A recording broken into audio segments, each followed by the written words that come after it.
দেশের জনপ্রিয় অভিনেত্রী ও উপস্থাপিকা নুসরাত ফারিয়াকে হযরত শাহজালাল আন্তর্জাতিক বিমানবন্দর থেকে আটক করা হয়েছে। এমন খবর যে শুধু চমকে দিয়েছে সাধারণ মানুষকে তা নয়, পুরো বিনোদন অঙ্গন যেন এক মুহূর্তে থমকে গেছে। থাইল্যান্ডগামী একটি ফ্লাইটে চড়ার প্রস্তুতির ঠিক আগ মুহূর্তেই ইমিগ্রেশন পুলিশের নজরে পড়ে তার নাম। সঙ্গে সঙ্গে চেকপোস্ট থেকেই তাকে আটক করে হস্তান্তর করা হয় ভাটারা থানা পুলিশের হাতে। সূত্র বলেছে তার বিরুদ্ধে রয়েছে রাজধানীর ভাটারা থানায় দায়ের করা একটি হত্যা চেষ্টা মামলা, যেটি করা হয়েছিল 2024 সালের মাঝামাঝি সময়ে ঘটে যাওয়া আলোচিত বৈষম্য বিরোধী আন্দোলনের সময়কার সহিংস ঘটনায়। মামলায় বলা হয়েছে ওই সময়কার বিশৃঙ্খল পরিস্থিতিতে অভিনেত্রী ফারিয়া সহ আরো কয়েকজন তারকাকে আসামি করা হয় রাষ্ট্রীয় দল ও সরকারের পক্ষে অবস্থান নিয়ে আন্দোলন দমনে সহায়তা করা অভিযোগে। থানায় আনুষ্ঠানিকভাবে গ্রেফতার দেখানোর পর ফারিয়াকে রাখা হয়নি সেখানে, পরে তাকে পাঠানো হয় ঢাকা মহানগর গোয়েন্দা পুলিশের কার্যালয়ে, যেখানে এখন তাকে জিজ্ঞাসাবাদ করা হচ্ছে বলে জানা গেছে।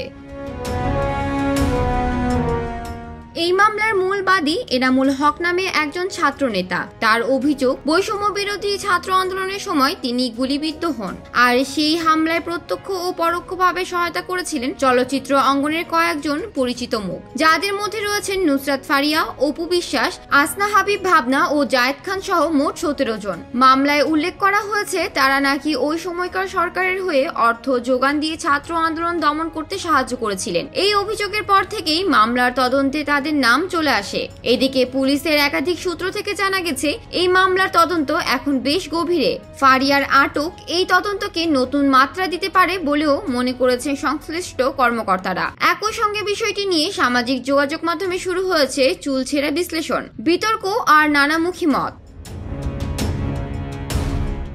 নুসরাত ফারিয়া, যিনি 2015 সালে আশিকি সিনেমার মাধ্যমে বড় পর্দায় আত্মপ্রকাশ করেন, তার ক্যারিয়ার ছিল বেশ উজ্জ্বল ও গ্ল্যামারাসময়। বাংলাদেশের পাশাপাশি কলকাতাতেও তিনি অভিনয় করেছেন বেশ কয়েকটি জনপ্রিয় সিনেমায়। শুধু অভিনয় নয়, গান ও সঞ্চালনাতেও রেখেছেন দক্ষতার ছাপ।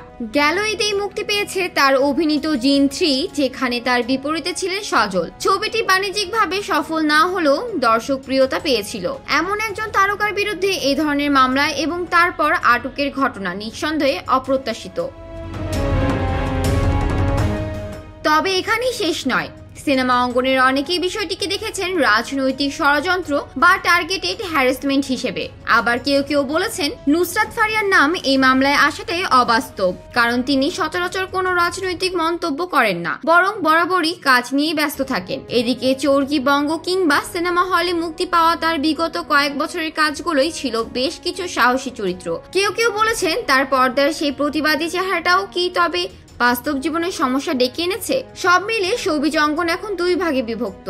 এক পক্ষ বলছে আইন তার পথেই চলছে, অন্য পক্ষ বলছে এই গ্রেফতার রাজনৈতিক উদ্দেশ্যে। কে ঠিক আর কে ভুল সেটা হয়তো সময়ই বলবে, কিন্তু আপাতত নুসরাত ফারিয়ার আটকের ঘটনা হয়ে দাঁড়িয়েছে দেশের বিনোদন দুনিয়ার অন্যতম চঞ্চলকর ও আলোচিত ইস্যু।